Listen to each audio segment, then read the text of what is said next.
आज की क्लास में बड़े बेसिक बेसिक से क्वेश्चंस होंगे, लेकिन मैंने ये जो क्वेश्चन कराया इसीलिए कराया कि छोटी छोटी चीजें स्लिप रहती हैं दिमाग से। इंपॉर्टेंट ये नहीं है कि हमें क्या आता है, इंपॉर्टेंट ये है जो हमें आता है कि हम उसे लिख पाएंगे, ये इंपॉर्टेंट है। तो भले ही आते होंगे क्वेश्चन, फिर भी एक बार उन्हें करने हैं। भले ही इलेक्ट्रॉन डॉट स्ट्रक्चर लिखना है, ये लगेगा कि बड़े छोटे छोटे से क्वेश्चन हैं, फिर भी प्रैक्टिस इन्हीं की अगर करोगे तो हमारी स्पीड अच्छी बन जाती। तो शुरू के 20 क्वेश्चन मैं कोशिश करूंगा कि आज 40 क्वेश्चन है इसमें चैप्टर, तो हम 2 पार्ट में इसे करेंगे। आज 20 क्वेश्चन मैं करने की कोशिश करूंगा, जहां रुक करके कंसेप्ट बताने होंगे, मुझे पता है कहाँ कहाँ बताने की जरूरत पड़ेगी, वो मैं डिटेल से जहां मैं बस सॉल्व करना होगा करूंगा, लेकिन मैं पूरा इसको डिटेल से solve. Explain the formation bond, ये एनसीईआरटी के क्वेश्चंस हैं, तो क्वेश्चन लिखने की जरूरत नहीं है आपको, क्वेश्चन नंबर डाल लो। एनसीईआरटी में पहला क्वेश्चन नहीं है। एक्सप्लेन द, यही आपके बोर्ड में इसमें एग्जाम में आते हैं आपको, लेकिन आना एक अलग है, लिखना एक अलग है। इस बात को समझो, लिखना आना चाहिए, क्योंकि पता चला कि 2 में से एक एक नंबर मिलते चले गए, आप अपने अपने हिसाब से लिख दिया, तो सही लिखोगे तो पूरे नंबर मिलेंगे। बहुत टाइट मार्किंग होती है 11th क्लास बोर्ड में, इतनी टाइट नहीं होती है हमारी बोर्ड में, तो खुल के नंबर देते हैं। 11th में जहां भी हल्का सा लगेगा खटाक से काट लेंगे।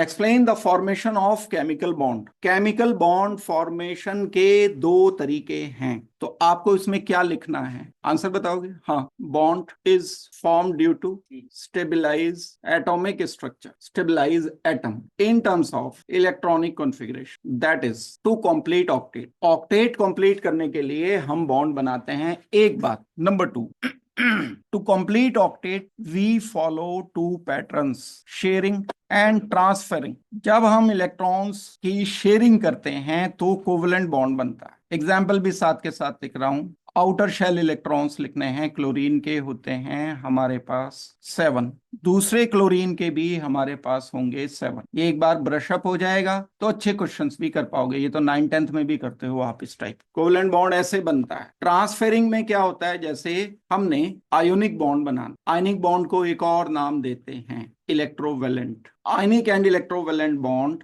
जो हम बनाते हैं वो ट्रांसफर से बनता है। सोडियम ने अपना एक इलेक्ट्रॉन क्लोरीन के आउटर शेल में डोनेट कर दिया, डोनेट करने पर ये इलेक्ट्रॉन इधर आ गया और सोडियम पॉजिटिव बन गया, Cl नेगेटिव बन गया। Cl negative and Na positive के बीच में जो एक इंटरेक्शन होता है, उस इंटरेक्शन को बोलते हैं इलेक्ट्रोस्टैटिक फोर्स। ये सब बातें सीखनी है, सिर्फ इसका आंसर नहीं है, ये साथ के साथ कॉन्सेप्ट्स भी हैं जो मिलते जुलते क्वेश्चन में अप्लाई होंगे। इन दोनों के बीच में जो फोर्स लगेगी, पॉजिटिव एंड नेगेटिव चार्ज के बीच में जो फोर्स लगती है, that is called as electrostatic force. ये इलेक्ट्रोस्टैटिक फोर्स ही आयोनिक बॉन्ड कहला रहा है। आयोनिक बॉन्ड क्या है? कैटायन एंड एनायन के बीच की वो फोर्स जो उनके अपोजिट चार्ज की वजह से होती है, that is called as ionic bond. मेरी बात समझ आ गई है? ये क्लियर? नोटेड। दूसरा question, right Lewis dot formula for atoms. ये हालांकि बड़ी सिंपल बात है लेकिन आगे जब हम बड़े क्वेश्चंस करते हैं तो वहां कंफ्यूजन लग जाता है, इसलिए मैं बता रहा हूं। जब भी लुईस डॉट फॉर्मूला लिखना होता है तो आउटर शेल के इलेक्ट्रॉन्स लिखने होते हैं। इसका कॉन्फ़िगरेशन 282 है। जहां लगेगा कि ये कैसे आ गया पूछ लेना मेरे से। तो मैग्नीशियम के आउटर शेल में 2 इलेक्ट्रॉन्स, बस ऐसे ही ये लिखना हो। अब बहुत सारे बच्चों को आता है लेकिन क्वेश्चन ही समझ नहीं आता कि करना क्या है। लुईस डॉट में बस Mg लिख के 2 डॉट लिख दो, हो गया क्वेश्चन पूरा। इससे ज्यादा क्या? क्यों लिखा है ये 2 ही क्यों लिखे? क्योंकि इलेक्ट्रॉनिक। सोडियम का कॉन्फ़िगरेशन 281 आ गया, तो सोडियम का डॉट स्ट्रक्चर लिखोगे लुईस डॉट या इलेक्ट्रॉन डॉट स्ट्रक्चर। इसका बोरोन का 2 3 आएगा, तो बोरोन के आउटर शेल में 3 इलेक्ट्रॉन। अब जब मैं आगे फ्यूचर में यूज करूंगा तो ये यूज करूंगा।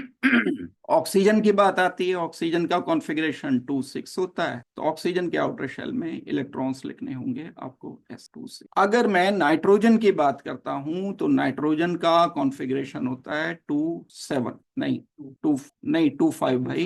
तो नाइट्रोजन के 7 होता है ना एटॉमिक नंबर। तो जो गलती मैंने की है वो बच्चे भी करते हैं, 7 एटॉमिक नंबर, बस 7 लिख दिए मैंने, एकदम सीधा, जल्दी सोचने का नतीजा, जल्दी करो जल्दी। 1 2 3 4 5 6 की जगह हमें 5 इलेक्ट्रॉन लिख, 5 इलेक्ट्रॉन, ये डॉट स्ट्रक्चर इसका हो गया हमारा Br। अब Br का एटॉमिक नंबर नहीं भी पता है, लेकिन आपको ये पता है कि ये ग्रुप 17 का मेंबर है। ग्रुप 17 में होता है हमारा फ्लोरीन होता है, क्लोरीन होता है, ब्रोमीन होता है, आयोडीन। कभी भी इनमें से कोई एलिमेंट दिया जाए, इनके आउटर शेल में 7 इलेक्ट्रॉन ही आने। तो ब्रोमीन का इलेक्ट्रॉन डॉट स्ट्रक्चर आप ऐसे लिखोगे, आउटर शेल में टोटल 7 इलेक्ट्रॉन लिखनी। ये सब के लिए बात करेक्ट। नाइट्रोजन का मतलब फॉस्फोरस का भी यही होगा, आर्सेनिक का भी यही होगा, एंटीमनी का भी यही होगा। ऑक्सीजन का मतलब सल्फर का भी यही होगा 6, सेलेनियम का भी यही होगा।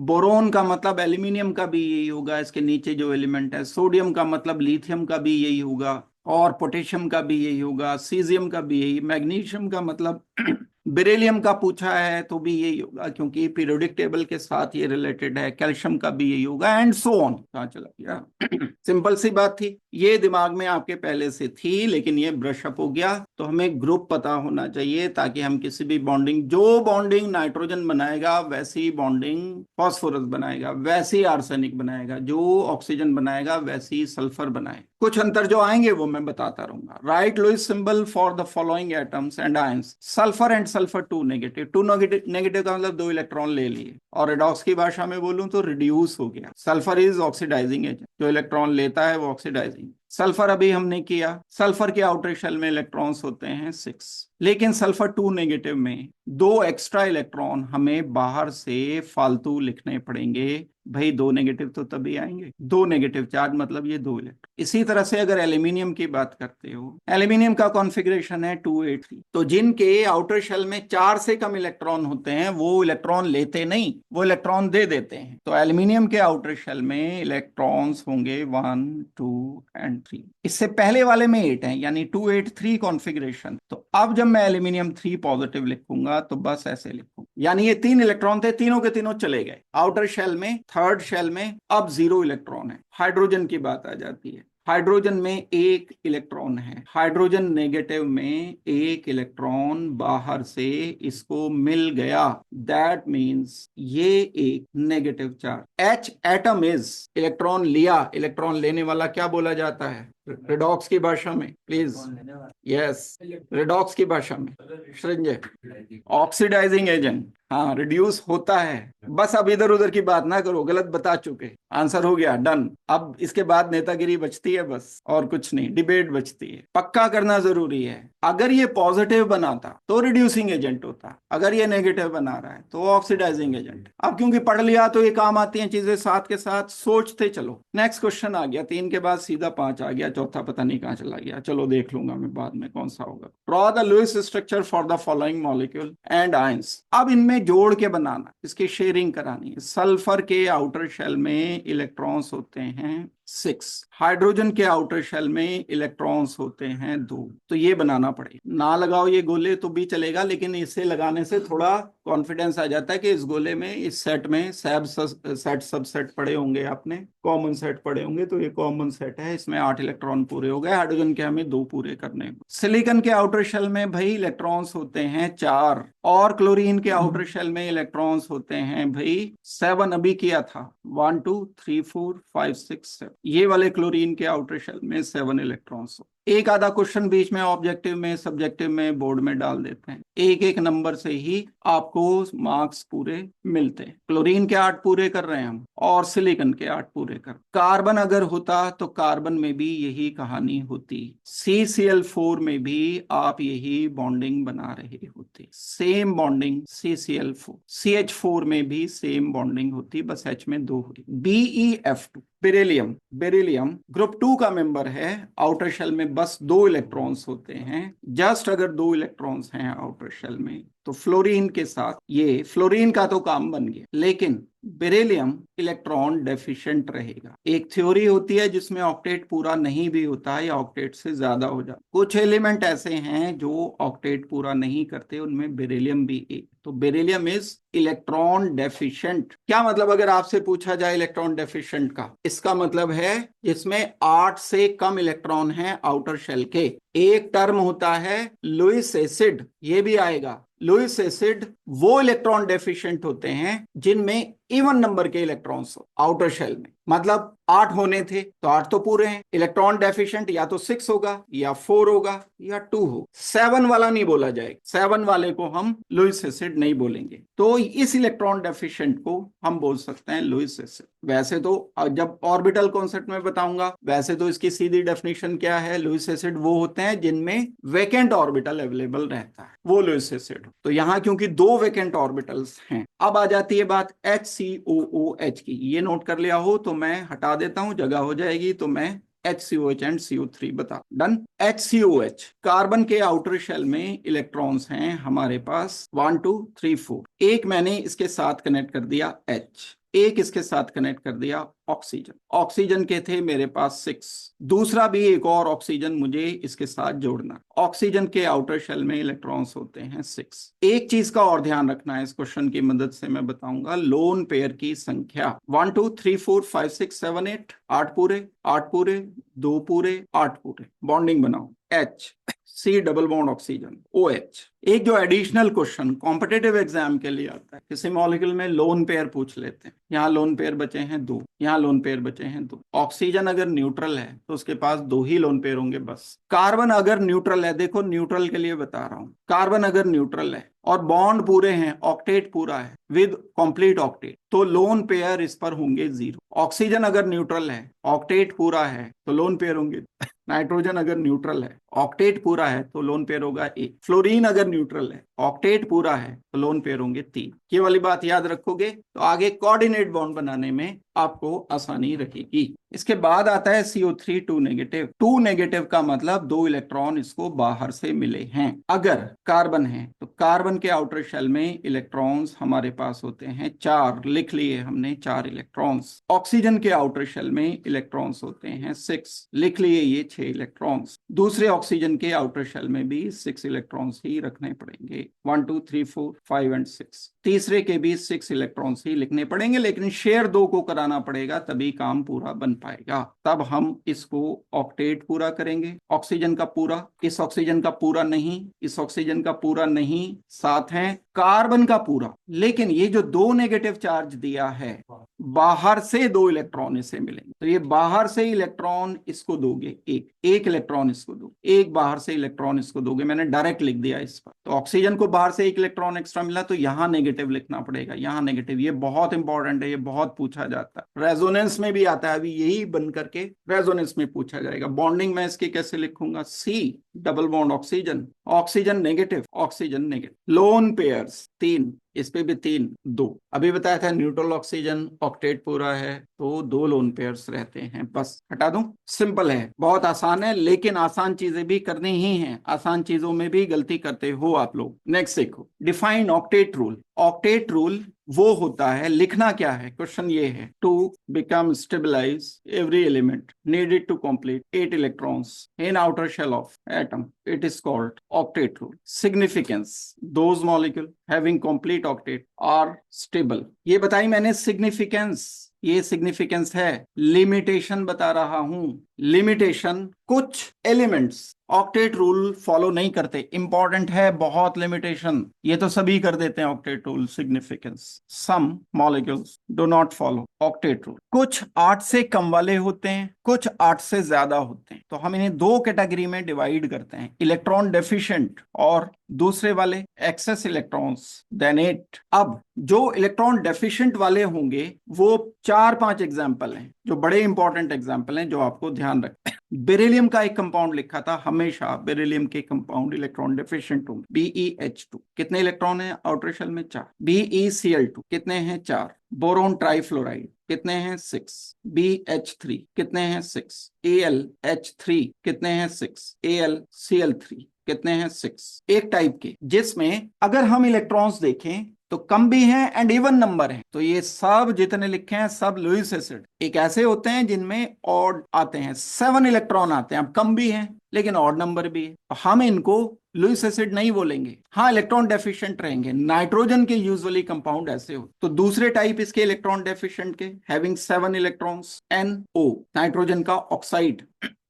देखो यहाँ बॉन्डिंग बना के दिखा रहा हूँ, इसकी बहुत इंपॉर्टेंट है। NO, नाइट्रोजन के आउटर शेल में इलेक्ट्रॉन्स कितने होते हैं? 5, लिख लेते हैं 1 2 3 4 5। ऑक्सीजन के कितने होते हैं भाई? 6 होते हैं, 1 2 3 4 5 6। तो नाइट्रोजन का ऑक्टेट इनकम्प्लीट रहे। नाइट्रोजन के 7 इलेक्ट्रॉन्स हैं। जिसके आउटर शेल में ऑड इलेक्ट्रॉन होता है वो पैरामैग्नेटिक होता है। क्वेश्चन कई बार ऐसे भी पूछ लेते हैं, which of the following species is paramagnetic. तो आप क्या करोगे, पहले पूरा स्ट्रक्चर ड्रॉ करोगे, उसमें ऑड इलेक्ट्रॉन आ गया तो पैरामैग्नेटिक। एक एग्जांपल ये, दिस इज पैरामैग्नेटिक। दूसरा NO2, NO2 के आउटर शेल में 7 इलेक्ट्रॉन्स होंगे। इसको मैं यहां बना रहा हूं, देखो NO2 वाला इधर बना रहा हूं। N, आउटर शेल में इलेक्ट्रॉन्स बताते रहो, 5। ऑक्सीजन 6, 1 2 3 4 5 6, ऑक्टेट ऑक्सीजन का पूरा। दूसरा एक और ऑक्सीजन, 1 2 3 4 5 6।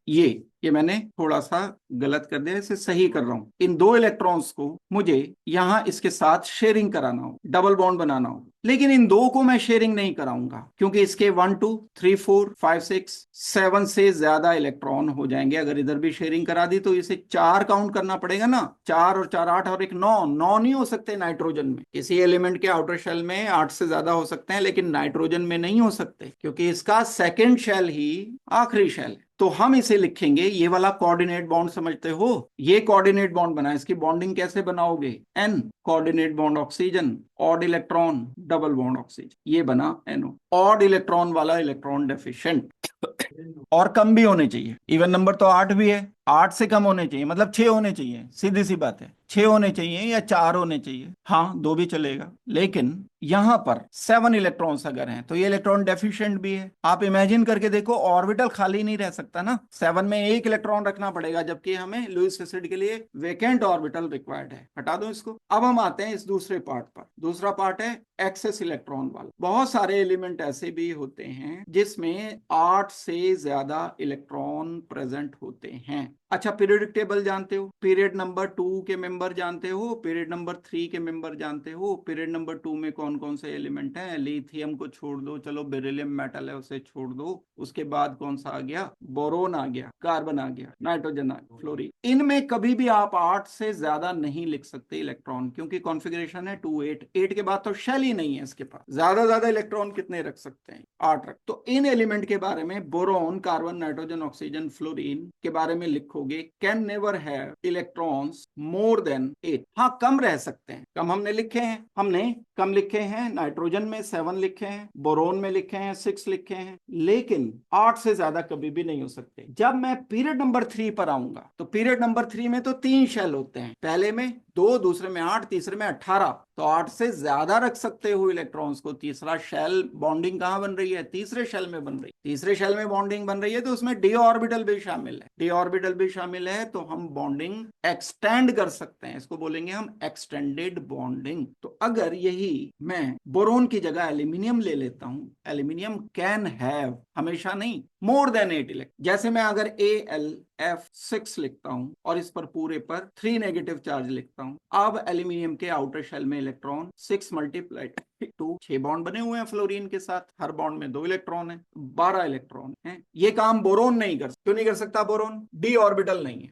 अच्छे लेवल पे कुछ आंसर बोलना है। या दूसरी बात बोलोगे कि बोरोन के पास शेल ही 2 हैं, तीसरा शेल नहीं। तीसरे शेल में 18 तक भर सकते हैं हम इलेक्ट्रॉन। इसी तरह से कार्बन में 8 से ज्यादा नहीं आ सकते, सिलिकॉन में आ सकते हैं। नाइट्रोजन की जगह फॉस्फोरस लिखता हूं मैं तो PCl5 is good example. Outer shell में 10 इलेक्ट्रॉन्स हैं। ऑक्सीजन में नहीं बन सकते, सल्फर में बन सकते हैं, सल्फर ट्राईऑक्साइड। सल्फर ट्राईऑक्साइड में इलेक्ट्रॉन हम ज्यादा लिख। आ गई है ये वाली बात समझ? तो 2 टाइप के ऑक्टेट रूल डेविएट करते हैं। इलेक्ट्रॉन की कमी वाले, इलेक्ट्रॉन की कमी वाले कौन से एलिमेंट है? नाइट्रोजन एंड बोरोन, कार्बन, ये भी लिखे जा सकते हैं। लेकिन इलेक्ट्रॉन एक्सेस वाले कौन से हो सकते हैं? डी ऑर्बिटल हो, यानी period number 3, period number 4, period number 5, period number 6, सब एलिमेंट ये एक्सेस ऑफ इलेक्ट्रॉन लिख सकते। ये है लिमिटेशन, ऑक्टेट रूल की कमी। ऑक्टेट रूल की लिमिट है ये तो फॉलो नहीं कर रहे ना भाई ऑक्टेट रूल, कहाँ ऑक्टेट रूल फॉलो किया, तो ये लिमिटेशन इसलिए इंपॉर्टेंट हो जाती। समझ आ गई? एग्जाम्पल मांगेंगे आपसे, इसमें हटा दो। Right the favourable factor for the formation of ionic bond. Ionic bond कब बनता है? एक कैटायन होना चाहिए, एक एनायन होना चाहिए। एक ए है, एक बी है। ए ऐसा हो जो इलेक्ट्रॉन दे सकता हो, बी ऐसा हो जो इलेक्ट्रॉन ले सकता हो। तो जो रिक्वायरमेंट है वो requirement to form ionic bond, ionic bond बनाने के लिए जो रिक्वायरमेंट है, number 1, electronegativity difference must be high. Periodic table जानते हो आप, इधर शुरू में सोडियम है, पहले सबसे लास्ट में आखिरी में चले जाओगे क्लोरीन है। इलेक्ट्रोनेगेटिविटी बहुत कम, बढ़ती गई बढ़ती गई बढ़ती गई बढ़ती गई, एक्सट्रीम पे सबसे ज्यादा इलेक्ट्रॉन। इन दोनों का अंतर सबसे ज्यादा आएगा, सबसे अच्छा आयनिक बॉन्ड बनाए, जैसे NaCl। अब आप कहने लगो हमें आयनिक बॉन्ड बनाना है, क्लोरीन एंड सल्फर में भी इलेक्ट्रोनेगेटिविटी डिफरेंस है, लेकिन भाई जितनी क्लोरीन की इलेक्ट्रोनेगेटिविटी लगभग उतनी सल्फर की, तो अंतर तो बहुत कम हुआ इलेक्ट्रोनेगेटिविटी का। ये आयोनिक नहीं बनाएगा। कब बनेगा आयनिक बॉन्ड? डिफरेंस ज्यादा होगा। पीरियड टेबल के शुरू के मेंबर्स पीरियड टेबल के आखिरी के मेंबर्स के साथ जब बॉन्ड बनाएंगे, दूसरे शब्दों में बोला जाए जब मेटल्स नॉन मेटल के साथ बॉन्ड बनाए, तो दूसरी बात मैं यही लिख सकता हूं, second, when metals combine with non metal. तीसरा पॉइंट क्या होना चाहिए? इसका इलेक्ट्रॉन डोनेट करना आसान कब होगा? जब इसकी आयोनाइजेशन एनर्जी कम होगी। इसका इलेक्ट्रॉन गेन करना आसान कब होगा? जब इसकी इलेक्ट्रॉन एफिनिटी ज्यादा होगी। समझते हो इलेक्ट्रॉन एफिनिटी? एफिनिटी समझते हो? किस किस से है एफिनिटी? आपकी एफिनिटी किस किस से है, ये पूछना चाहता हूं मैं। बता दो, डाउट क्यों कर रहे हो मेरे पे? बोल दो, मम्मी से, पापा से, पढ़ाई से।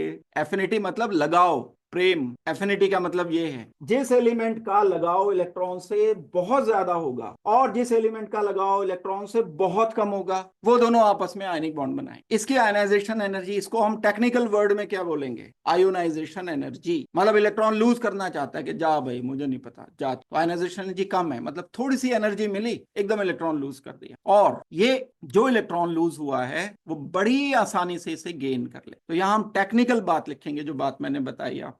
Metal must have low ionisation energy and non metal, NM मतलब पूरा लिखना है इसे, non metal must have high electron affinity.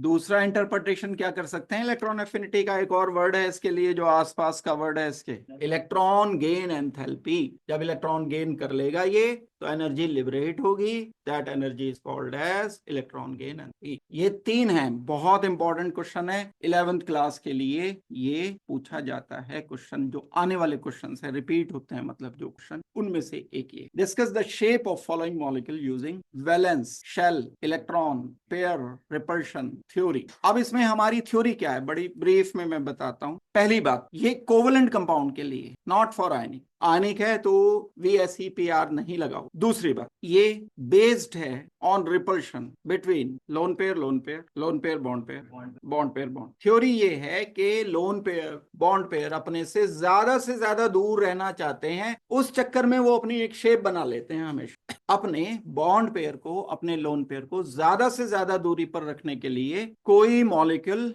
एक शेप डिसाइड कर लेता है। अब 2 इलेक्ट्रॉन पेयर के लिए अलग शेप आएगी, 2 इलेक्ट्रॉन पेयर तो लीनियर रहेंगे। किसी एटम यानी स्फेयर के चारों तरफ 2 इलेक्ट्रॉन पेयर को तो मैं यहां रखूंगा तो लीनियर आएगी। 3 के लिए किसी एटम के ट्राइगोनल प्लेनर, 4 के लिए टेट्राहेड्रल, 5 के लिए पेंटागोनल बाइपिरामिडल, इसी तरह से चलती चली जाए। ये मैंने आपको इस थ्योरी का जिस्ट बताया। ये जो मॉडल है valence bond, electron pair, repulsion, वो इन 2 बातों पर। पहली बात, कोवलेंट के लिए NaCl के लिए आके ना पूछने लगना मेरे से कि NaCl के लिए क्या शेप होगी, नो, थ्योरी अप्लाई नहीं होगी। इलेक्ट्रोस्टैटिक बॉन्ड तो कहीं पे भी बन सकता है। Electrostatic bond is non directional, covalent bond is directional. Electrostatic bond कहीं भी, 2 मैग्नेट कहीं से भी चिपक जाएंगे एक दूसरे से, लेकिन जो कोवलेंट बॉन्ड होगा वो वहीं से कनेक्ट होगा जहां इलेक्ट्रॉन है, जहां बॉन्ड पेयर है। तो BeCl2 की बात पहला, 2 बॉन्ड पेयर है, अभी हमने ये बना लिए, तो बॉन्ड पेयर 2 मैक्सिमम डिस्टेंस पर रहेंगे और ये लीनियर रहे।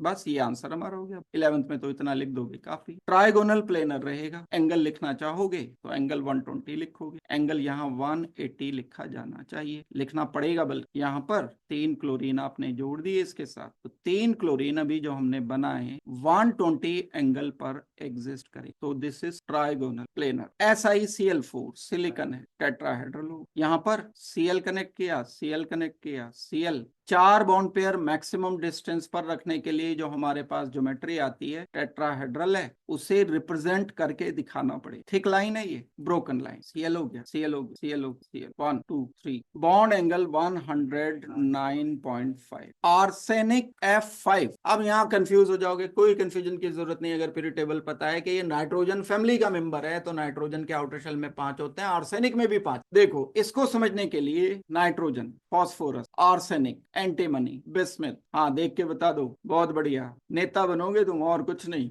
Nitrogen, phosphorus, arsenic, antimony and bismuth, ठीक है। नेता ऐसे ही होते हैं, काम दूसरे करते हैं और झंडा खुद उठा लेते हैं। हाँ जी हाँ जी हाँ जी, ज्यादा बोलेगा उसे कर देंगे पीछे, तू हट, स्टेज पे मैं बोलूंगा, माइक मेरे हाथ में रहेगा। बनना है क्या नेता वेता, CM VM? दिक्कत ही क्या है वैसे, बढ़िया काम है। दिमाग तो पढ़ाई में नहीं करना पड़ता क्या? क्यों नहीं करना पड़ता पढ़ाई में?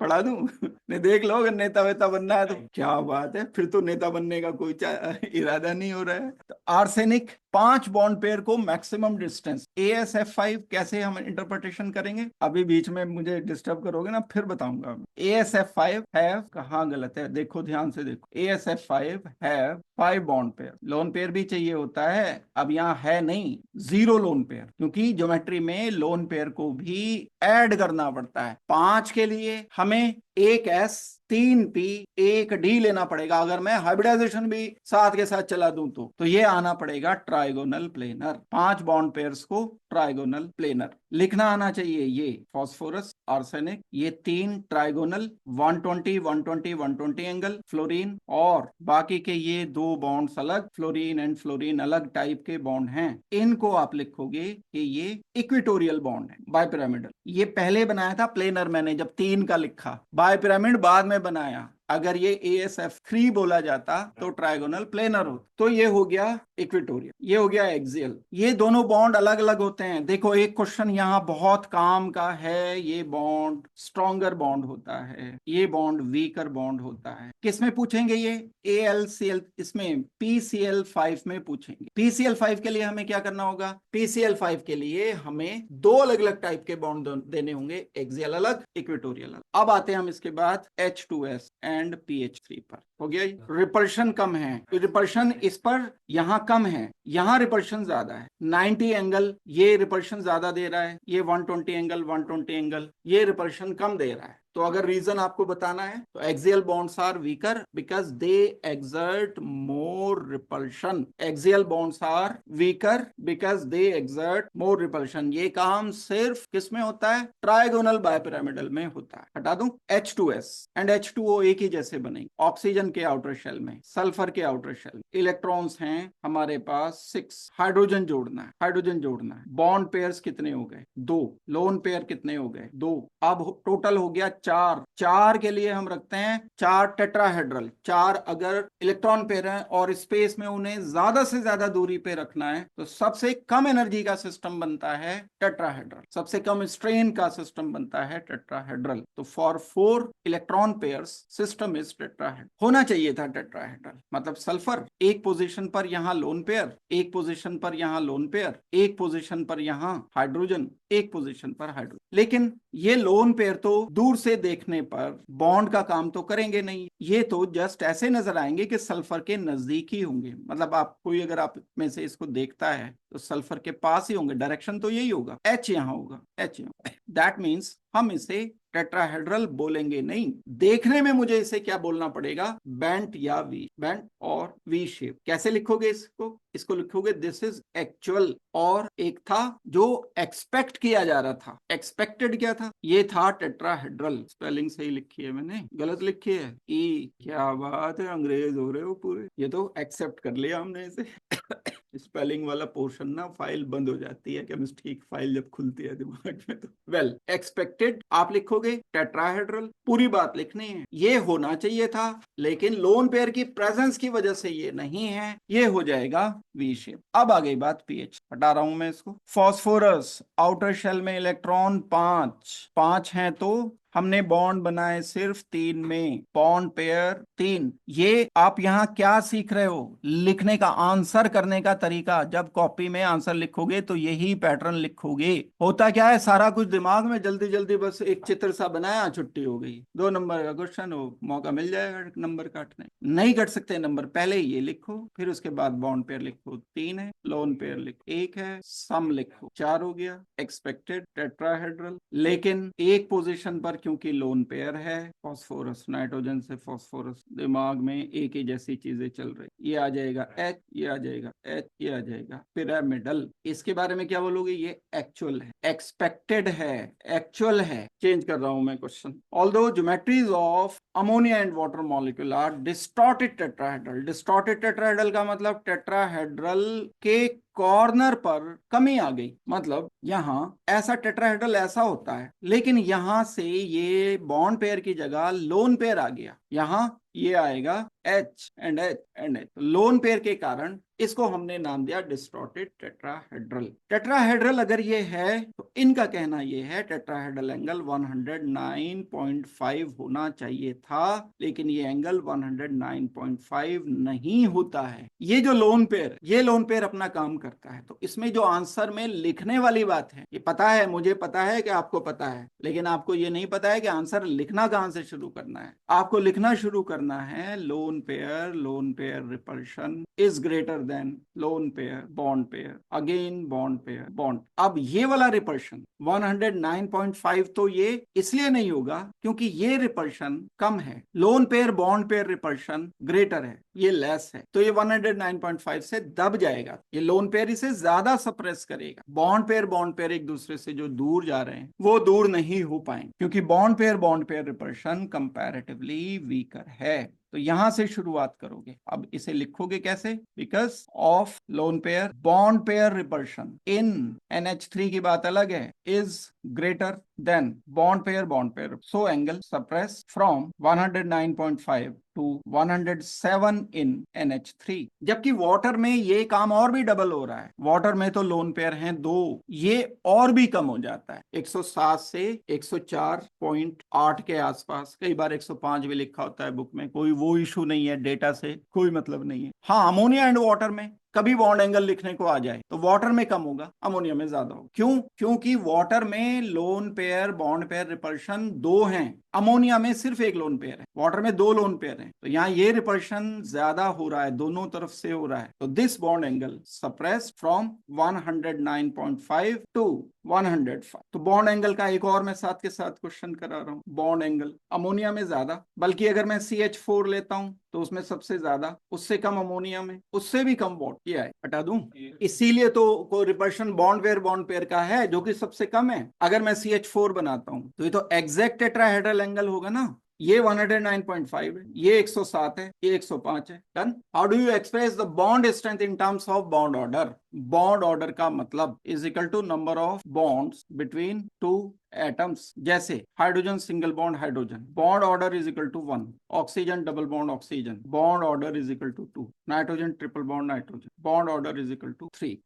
एग्जाम्पल चेंज करो, ये हम इसी पीरियड नंबर 2 के ही मेंबर्स ले लेते हैं। मान लो हम ऑक्सीजन सिंगल बॉन्ड ऑक्सीजन ये लिख, हो सकता है हाइड्रोजन पेरोक्साइड में होता है, ऑक्सीजन सिंगल बॉन्ड ऑक्सीजन, तो ये आ जाएगा हमारा बॉन्ड ऑर्डर 1। तो bond strength directly proportional to bond order. कारण इसका ये है कि बॉन्ड छोटा होता जाता है। अगर बॉन्ड ऑर्डर मान लो नाइट्रोजन सिंगल बॉन्ड नाइट्रोजन है तो ये तो बड़ा है, नाइट्रोजन डबल बॉन्ड नाइट्रोजन थोड़ा छोटा होगा, नाइट्रोजन ट्रिपल बॉन्ड नाइट्रोजन सबसे छोटा होगा। ये मैंने ऑर्डर लिखा है, अलग से क्वेश्चन हो गया है कि बॉन्ड डिस्टेंस का। क्या बात पता चली? बॉन्ड डिस्टेंस उतना ही कम होगा जितना ज्यादा बॉन्ड ऑर्डर होगा। तो bond distance and bond order का रिलेशन क्या है? Bond distance inversely related with, बताओ, बॉन्ड ऑर्डर। बॉन्ड जितने छोटे होते हैं उतने स्ट्रांग होते हैं। क्यों? क्योंकि बॉन्ड पेयर पर एटम का इन्फ्लुएंस ज्यादा रहता है। जितना नजदीक होगा न्यूक्लियस का होल्ड उतना ज्यादा होगा। यहाँ पे है शेयर्ड इलेक्ट्रॉन पेयर, यहाँ न्यूक्लियस पॉजिटिव, यहाँ न्यूक्लियस पॉजिटिव। ये इलेक्ट्रॉन उतना ही नजदीक है जितना बॉन्ड छोटा है। अगर ये बड़ा है बॉन्ड यहाँ और यहाँ, तो ये बॉन्ड पेयर यहाँ है, पॉजिटिव चार्ज दूर है, इसका होल्ड कम है। जितना छोटा बॉन्ड उतना स्ट्रॉन्ग बॉन्ड। तो हमें क्या आंसर लिखना पड़ेगा? क्योंकि बॉन्ड छोटा होता जाता इसलिए बॉन्ड स्ट्रॉन्ग होता चला जाता। ये ऑर्डर याद रखना है। और दो क्वेश्चन ऐड हो गए, ये साथ, ये वाला और ये वाला। और देखो इसके बाद define bond length.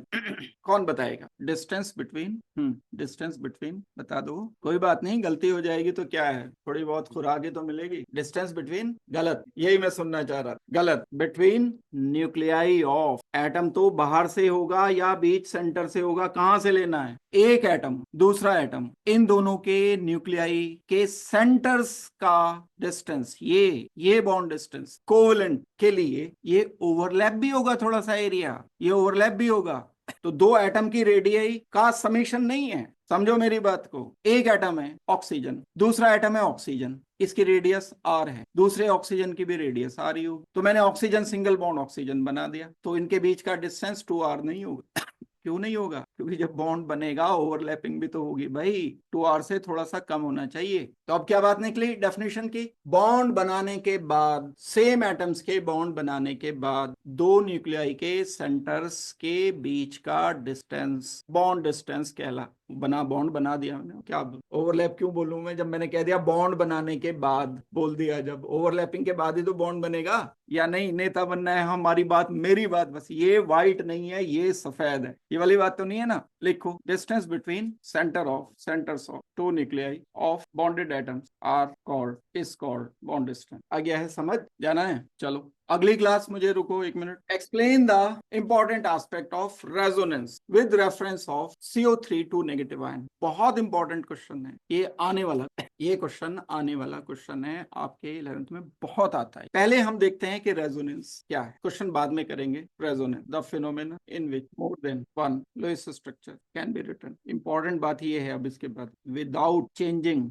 Position of at is called resonance. और वो स्ट्रक्चर्स जो हमने लिखे हैं उनको रेजोनेटिंग स्ट्रक्चर या कैनोनिकल स्ट्रक्चर कहते हैं। रेजोनेंस स्ट्रक्चर या कैनोनिकल वर्ड भी आपको पता होना चाहिए, ये लिखे जा सकते। अब इसमें हमें मतलब क्या है इस बात का? CO3 2 नेगेटिव का भी आपने स्ट्रक्चर बना करके मुझे बताया, वैसा ही स्ट्रक्चर मैं दोबारा से लिखे। ऑक्सीजन के आउटर शेल में इलेक्ट्रॉन्स कितने हैं? 1 2 3 4 5 6, 1 2 3 4 5, 1 2 3 4 5। दो नेगेटिव का मतलब दो इलेक्ट्रॉन एक्स्ट्रा बाहर से मिल गए। तो अब कार्बन के आउटर शेल में जो इलेक्ट्रॉन्स हैं वो हैं 4, दो ये हो गए, एक ये हो गया, एक ये हो, 8 पूरे 8 पूरे 8 पूरे और इसके 8 पूरे, यहाँ नेगेटिव यहाँ नेगेटिव, ये एक रेजोनेटिंग स्ट्रक्चर बना। अब मैं एटम की पोजीशन चेंज किए बिना इसका अगर डिफरेंट लुईस स्ट्रक्चर लिख देता हूं तब वो रेजोनेटिंग स्ट्रक्चर। बहुत इंपॉर्टेंट कंसेप्ट है। अगर मैं इसकी बॉन्डिंग लिख दूं तो बॉन्डिंग मैं ऐसे लिखूंगा, इसी वाले की, double bond oxygen, oxygen negative, lone pairs लिखने पड़ेंगे, दो lone pairs, double headed arrow से दिखाते हैं। क्या लिख सकते हैं वासु इसका स्ट्रक्चर? उसे चेंज कर दो, अलग पोजीशन पे लिख दो, नेगेटिव दूसरे वालों पे, एक और लिख सकते। बस ये तीन रेजोनेटिंग। हमेशा अगर आपको ये वाली बात समझ आ जाती है तो कितना भी कॉम्प्लिकेटेड रेजोनेंस स्ट्रक्चर ड्रॉ कर। एंड वन मोर, दोबारा बता रहा हूँ, इंपॉर्टेंट है ये, आता है carbon double bond oxygen, oxygen negative double bond. गलती हो गई भाई साहब, माफ कर देना, कोई बात नहीं, कर दिया नहीं, ये बोलो कर दिया सर, क्या याद रखोगे आप भी। हाँ लेकिन रिपीट नहीं करनी चाहिए। इंसान वो नहीं होता जो गलती जानबूझ के रिपीट करता है। Number 1, number 2, number 3 resonating structure बनेंगे। बस देखो इसमें मैंने एटम की पोजीशंस को चेंज नहीं, रेजोनेटिंग स्ट्रक्चर में lone pair plus bond pairs का समेशन सेम रहता है। नोट करनी है बात, sum of lone pair and bond pair is same in all resonating structures. इसमें काउंट करो, 3 + 3 + 2, sigma bond and pi bond check कर लो, 2 3 4, सम करोगे तो 2 + 3 + 3, ये तो लोन पेयर हो गए। बॉन्ड पेयर्स कितने हो गए? 2 हो गए, ये 2 ये हो। इनका सम जो यहाँ आ रहा है वही यहाँ आएगा, वही यहाँ आएगा, वो चेंज नहीं हो। हाँ ऐसा हो सकता है कि एक में बॉन्ड पेयर कम हो जाए, लोन पेयर ज्यादा हो जाए, दिस इज पॉसिबल। सम की बात मैंने की। नेक्स्ट क्वेश्चन देखोगे, question number 13, H3PO3 can be represented by structure 1 and 2 shown below. 13 कर लो, वो पीछे एक मिस हो गया था ना, वो पूरा हो गया। चलो हिसाब किताब बराबर। ये एनसीईआरटी है 12वां, ये हाथ से लिखा हुआ है ना मैंने, ये गड़बड़ है, ये कॉपी पेस्ट है, ये सही है। मतलब वो जो मिसिंग था बीच में, वो कहीं बीच में कंपनसेट हो गया, ठीक हो गया, गलती से ठीक हो गया। हाँ मैं वही कह रहा हूँ, H3PO3 can be represented by structure 1 and 2। Can these two structure be taken as the canonical form. अभी कैनोनिकल फॉर्म की बात हो रही थी, यानी resonating structure, resonance hybrid H3PO3। If not give reason. बताओ आंसर आपके पास। एटम की पोजीशन चेंज कर देने के कारण, देखो हाइड्रोजन पहले वाले केस में कहाँ है, फास्फोरस पर लगा हुआ है, ऊपर नहीं, फास्फोरस पर लगा हुआ है। ये नीचे भी हो सकता था घुमा के, please be precise, be scientific. Phosphorus से लगा है। In second structure there is no hydrogen atom connected with phosphorus, so these two are not canonical forms. हम इनके हाइब्रिड नहीं लिख सकते हैं। समझ आ गई बात? लिख लोगे? लिखाऊं आंसर? नहीं मैं लिखाऊंगा, मुझे नंबर चाहिए आपके पूरे पूरे। लिखो, because they are not canonical forms, because in first structure hydrogen is connected with phosphorus, but in structure 2 no H is connected with phosphorus. और कंडीशन क्या बताई थी? Atoms must be at same position in canonical structure. ये मैंने condition आपको बता दी थी अभी थोड़ी देर पहले। चेंज कर रहा हूं मैं। इस क्वेश्चन क्यों लिख रहे हो? एनसीईआरटी में हैं ये सारे, बहुत ज्यादा, बहुत क्वेश्चन। सबसे ज्यादा इससे, इक्विलिब्रियम से, हाइड्रोकार्बन से, ये सबसे बड़े चैप्टर है, सबसे ज्यादा इसी से। रिडॉक्स वैसे काम का है, रिडॉक्स पे मैं इसलिए ज्यादा जोर दे रहा हूँ, आएगा उससे भी। And hydrocarbon also, and bonding also, यही तीनों चैप्टर। हाइड्रोकार्बन के बिना सेकंड बुक नहीं होगी, रिडॉक्स के बिना फर्स्ट बुक नहीं होगी, केमिकल बॉन्डिंग के बिना पूरी +2 की केमिस्ट्री अटकेगी। 2 चैप्टर तो अगर ये बहुत डेप्थ से कर लेते हो, 2 चैप्टर तो आगे आगे चलेंगे। कोऑर्डिनेशन कंपाउंड इसी का एक्सटेंशन है, इसके बाद का है सारा। Right resonance structure of SO3, important. Again resonance का कोई भी क्वेश्चन है आपके लिए इंपॉर्टेंट। पहला काम ये करो कि इसके सिंपल स्ट्रक्चर बना। NO2 नेगेटिव है भाई, ये नेगेटिव नहीं भी होगा तो भी उसका भी मैं बता देता हूँ, NO2 नेगेटिव का भी बता देता हूँ। SO3 कोऑर्डिनेट बॉन्ड समझते हो? मैं डायरेक्ट लिख रहा हूं, बिना इलेक्ट्रॉन डॉट स्ट्रक्चर के, सिर्फ बॉन्डिंग लिख दूं, समझ जाओगे। Sulphur double bond oxygen, coordinate bond oxygen, coordinate bond oxygen, ऐसे लिखा। एक बता दूं ये इलेक्ट्रॉन डॉट कैसे बनाया इसका। सल्फर के आउटर शेल में इलेक्ट्रॉन कितने? 1 2 3 4 5 6 और 8 इसके ऑक्सीजन के पूरे, इसके 6 थे, 2 मिल गए इसको, इसके 6 थे, ऑक्सीजन के 2 मिल गए, कोऑर्डिनेट बॉन्ड बनाया। कोऑर्डिनेट बॉन्ड को एक और तरह से लिख सकते हैं, double bond oxygen, simple line से लिखो, कई बार ऐसे दे देते हैं, negative and positive, negative and positive, 2 positive 2 negative. Resonance लिखना है बस, एटम्स अपनी जगह और बाकी बॉन्ड्स रोटेट, एटम अपनी जगह, बॉन्ड कर दो रोट, ये रेजोनेंस स्ट्रक्चर बने। दूसरा NO2 नेगेटिव वाला देख, N double bond oxygen, oxygen negative, lone pair, NO2 negative का स्ट्रक्चर लिख, रेजोनेंस N, ये NO2 नेगेटिव का है। अगर NO2 है, न्यूट्रल का बनाना है, तो बस एक अंतर आएगा, यहां लोन पेयर नहीं होगा और नेगेटिव चार्ज तो है नहीं। डन हो गई बात? भाई एक्स्ट्रा इलेक्ट्रॉन है ना नेगेटिव पर, तो वहां मैंने लोन पेयर लिख दिया बस। ऑक्सीजन का तो ऑक्टेट इधर भी पूरा है, उधर भी पूरा है, 8 इधर भी पूरे हैं, 8 उधर भी पूरे। NO3 नेगेटिव, ये वाला पार्ट। हाँ देख, और मैंने क्लास में, अपनी रेगुलर क्लास में यही वाला एग्जाम्पल करा रखा है। ये NO3 नेगेटिव एक लिख दिया मैंने।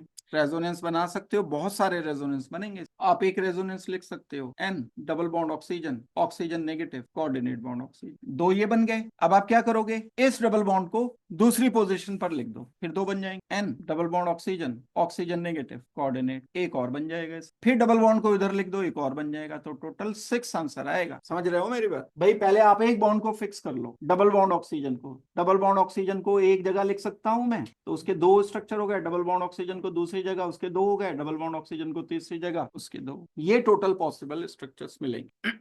एग्जाम में बच्चे 2 3 भी लिख देते हैं तो नंबर मिल जाते हैं, 11th में नहीं देते, उन्हें तो बहाना चाहिए होता है काटने। नेक्स्ट क्वेश्चन देखो, use Lewis symbol to show electron transfer between the following atoms from cation and anion. बड़ा आसान क्वेश्चन है। K and S 2 8 8 1 2 8 6, तो 2 चाहिए यहाँ। हम एक इसको ट्रांसफर करेंगे और एक और पोटेशियम मुझे चाहिए, क्योंकि 8 पूरे इसके हो गए, एक ही दे सकता है ये, लेकिन अभी इसका ऑक्टेट पूरा नहीं हुआ। हुआ, तो एक और पोटेशियम मुझे रिक्वायर्ड है 2881, तो ये वाला इलेक्ट्रॉन भी इधर दिया जाए, तो मुझे क्या लिखना पड़ेगा, K positive twice 2 sulphur, outer shell में इलेक्ट्रॉन इसके पहले से होते थे 6, 2 मिल गए इसको 2 पोटेशियम से, एक पोटेशियम से दूसरे पोटेशियम से, नेगेटिव, एक और negative, 2 negative.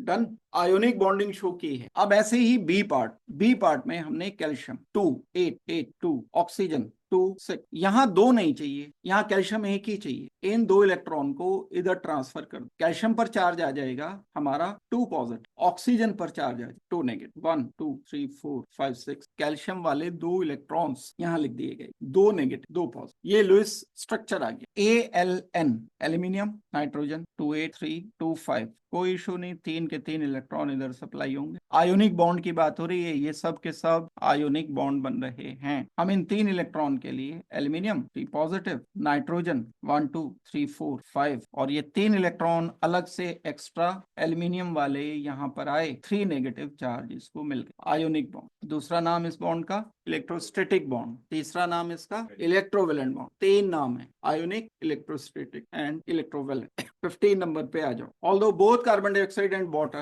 are triatomic molecule, the shape of water molecule is bent while that of carbon dioxide is linear. Explain on the basis of dipole moment. अब यहाँ से एक ये नया कंसेप्ट शुरू हो गया है। पहले मैं आपको बता रहा हूँ डाइपोल मोमेंट क्या होता है। Dipole moment is product of charges on atoms and distance between charges। ठीक है, जैसे एग्जाम्पल के लिए A and B है, यहाँ negative charge, delta negative, delta positive, या मैं इसको बोलता हूं कि ये Q चार्ज है नेगेटिव, Q चार्ज है पॉजिटिव, इनके बीच का डिस्टेंस यहां से लेकर सेंटर से लेकर के डिस्टेंस D है, तो डाइपोल मोमेंट ऑफ बॉन्ड, एक नई बात बता दी मैंने, is equal to Q multiplied by D। एक चार्ज कोई सा भी, चार्ज का साइन नहीं, मैग्नीट्यूड, बस कितना चार्ज, जैसे एक इलेक्ट्रॉन पर कितना चार्ज, ना भाई ना, ये छोटे बच्चे थोड़ी हो क्लास 6 के, एक electron, yes 1.6 into 10 to the raise -19 coulomb, इस चार्ज की मैं बात कर रहा हूं। तो इसके साइन से मतलब नहीं है, इसके मैग्नीट्यूड से मतलब है, ये बहुत छोटा चार्ज है। तो इन चार्जेस को, एक बॉन्ड का डाइपोल है ये, एक बॉन्ड का, लेकिन मॉलिक्यूल में तो कई सारे बॉन्ड होंगे,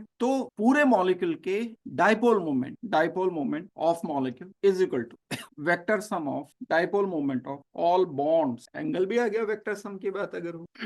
ये वाली बात याद रखनी है आप। अब अगर डायटोमिक मॉलिक्यूल है फिर तो कोई इशू नहीं है, लेकिन मॉलिक्यूल अगर ट्राइएटोमिक है, एक बॉन्ड का अलग निकालो, दूसरे का अलग निकालो, उसका वेक्टर सम करोगे तो बॉन्ड एंगल पर डिपेंड कर, ये बात नोट कर ली। अब क्वेश्चन सॉल्व करने पर आते हैं, ये मैंने बताया आपको इसके रिलेटेड कंसेप्ट। अब हम क्वेश्चन सॉल्व करेंगे, carbon dioxide molecule is linear, तो यहां जब मैं delta negative, delta positive, delta negative and delta positive करूंगा, इस बॉन्ड का डाइपोल ν1 आ गया, इस वाले बॉन्ड का डाइपोल ν2 आ गया, और ये वेक्टर सम है, ये इस डायरेक्शन में है, ये इस डायरेक्शन, तो मैं इसके न्यू नेट को लिखूंगा नेट डाइपोल, न्यू नेट का मतलब net dipole is equal to bond dipole of 1 plus bond dipole of 2, जो कि 0 आएगा, क्योंकि ये दोनों के मैग्नीट्यूड बराबर है और एक दूसरे के जस्ट अपोजिट। डन। अब क्योंकि water molecule H2O is bent, oxygen hydrogen hydrogen, ये बॉन्ड डाइपोल, ये ν1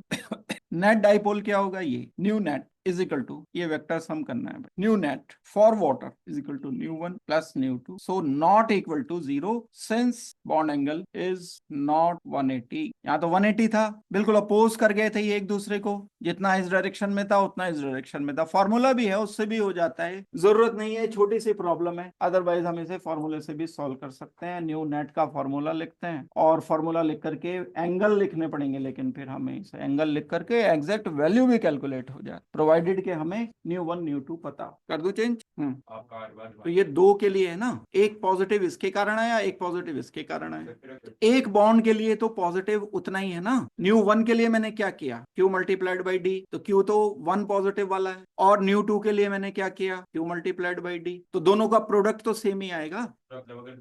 एक बॉन्ड का डाइपोल 2 बार पॉजिटिव, तो दोनों का है ना, इन दोनों के कारण। इस बॉन्ड के डाइपोल की बात कर रहा हूं मैं, इस बॉन्ड के डाइपोल में 2 पॉजिटिव थोड़ी लिखो, इस बॉन्ड के डाइपोल में तो अगर ये सिर्फ CO होता तब की बात, CO इधर होता, CO इधर, तब की बात, ऐसे लिया जाएगा। Done. What is the significance of dipole moment, अभी ये सिग्निफिकेंस ही की है, it is use to predict shape and bond angle of polar molecule. बस मॉलिक्यूल लिखो, नॉन पोलर के भी कर सकते हैं हम कई बार। जीरो आना भी सिग्निफिकेंट होता है ऑफ मॉलिक्यूल। नॉन पोलर भी हो सकता है, पोलर भी हो सकता है, यानी डाइपोल मोमेंट बस वहां जीरो आ जाएंगे, नॉन पोलर है। जैसे कार्बन डाइऑक्साइड किया हमने, कार्बन डाइऑक्साइड में डाइपोल मोमेंट जीरो आएंगे, तो ये भी तो इंडिकेट कर रहा है कि बॉन्ड एंगल 180 है, तो इसलिए मैंने पोलर हटा दिया। ऐसा नहीं है कि सिर्फ पोलर के ही बता सकते हैं, नॉन पोलर का भी तो बॉन्ड एंगल प्रेडिक्ट कर लिया हमने। एग्जाम्पल के लिए, carbon dioxide is linear since its dipole moment are zero, but sulphur dioxide is not linear because its dipole moment are not zero. Sulphur double bond oxygen,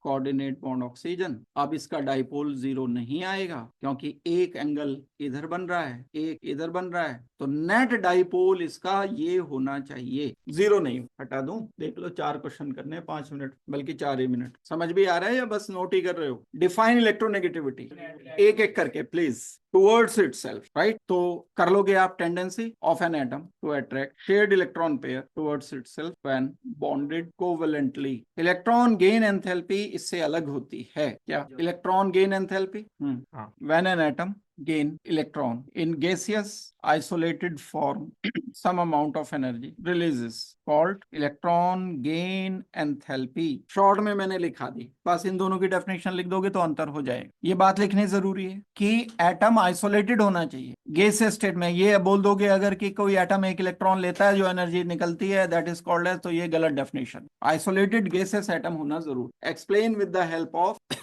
explain with the help of suitable example. Polar covalent bond आसान है बिल्कुल। Chlorine single bond chlorine, if both have same electronegativity then there is no charge, this is called as non polar covalent bond। Pure covalent bond है, लेकिन जब chlorine के साथ एक कोई और एलिमेंट लगा हुआ है, मान लो मैंने फ्लोरीन लगा दिया, now fluorine is more electronegative, ये fluorine is now more electronegative, तो क्या होगा? ये शेड पेयर इलेक्ट्रॉन इधर आ जाएगा। अभी हमने टेंडेंसी की बात की थी, तो इस पर डेल्टा नेगेटिव डेल्टा पॉजिटिव। अब ये छोटा सा एक मैग्नेट बन जाएगा molecule, delta negative delta. This bond है तो कोवेलेंट ही है अभी, पोलर कोवेलेंट बॉन्ड कहलाता है। डेफिनेशन क्या दोगे? Covalent bond formed between two different electronegative elements, between the elements having different electronegativity is called as polar covalent bond। the covalent bond formed between two elements having different electronegativity, तो polar बनेगा। ये है non polar. Polar की बता रहा हूं definition, हटा दूं। Arrange the bond in order of increasing ionic character of molecule. देखो इसके लिए एक रूल याद रखना है, एक होता है फजान रूल। ये 3 पॉइंट लिखा रहा हूं, ये 3 पॉइंट इंपॉर्टेंट हैं, इससे बहुत सारी प्रॉब्लम सॉल्व होगी।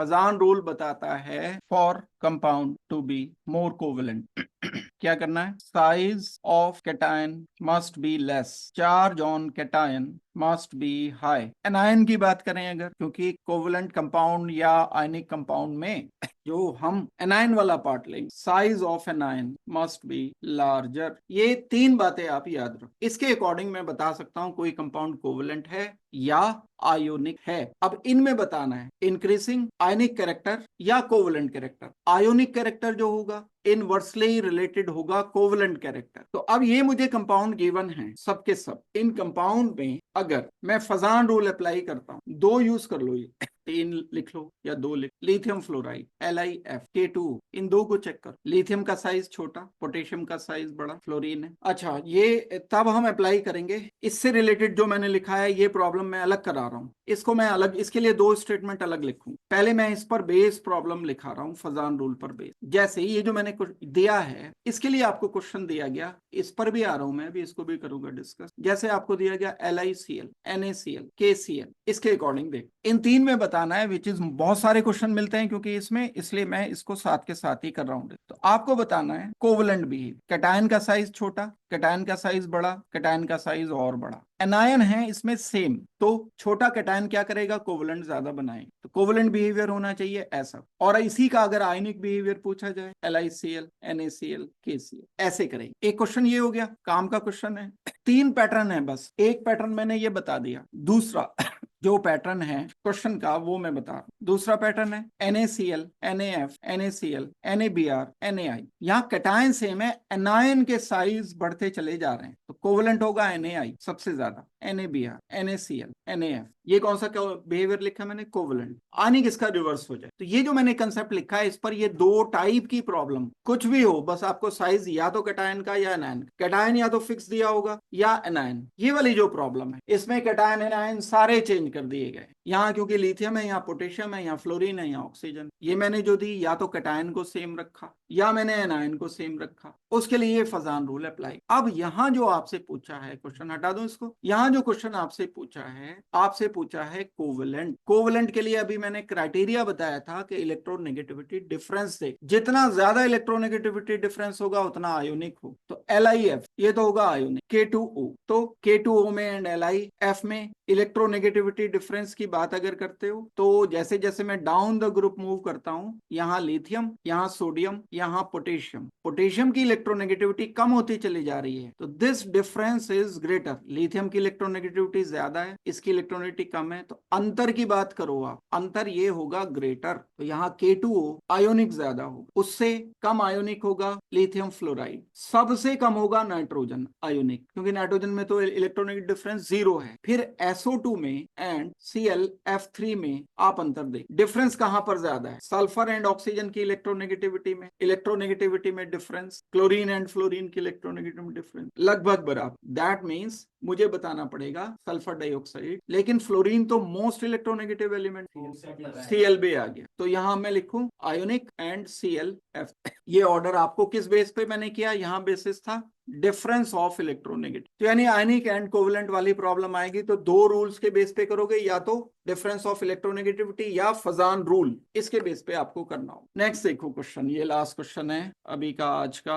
Skeletal structure shown, some of the bonds are shown incorrect. भाई देखने में ही लग रहा है ये तो किसी मूर्ख नहीं, चश्मे वाले को भी नजर आ जाएगा मेरे जैसे को, कि यहाँ पर 1 2 3 4 5 5 बॉन्ड हैं, तो इसे करेक्ट करके लिखना है। ये बॉन्ड यहाँ की जगह यहाँ लगाना है, बस वो स्टिक वाला गेम खेलते हो, रिमूव 2 स्टिक्स, इधर से उधर हटा दिए, ऐड हो गया, बस वही वाला है सारा। ये यहाँ से हटा के इधर लगाना, carbon HC double bond oxygen O, बस इतना ही होगा। अगली क्लास में हम करेंगे बाकी के बचे हुए 20 क्वेश्चंस, उसमें टाइम ज्यादा लगेगा, पता नहीं 20 एक क्लास में हो पाएंगे नहीं, देखूंगा, मैं कोशिश करूंगा, होमवर्क दूंगा, वो होमवर्क करके आना है।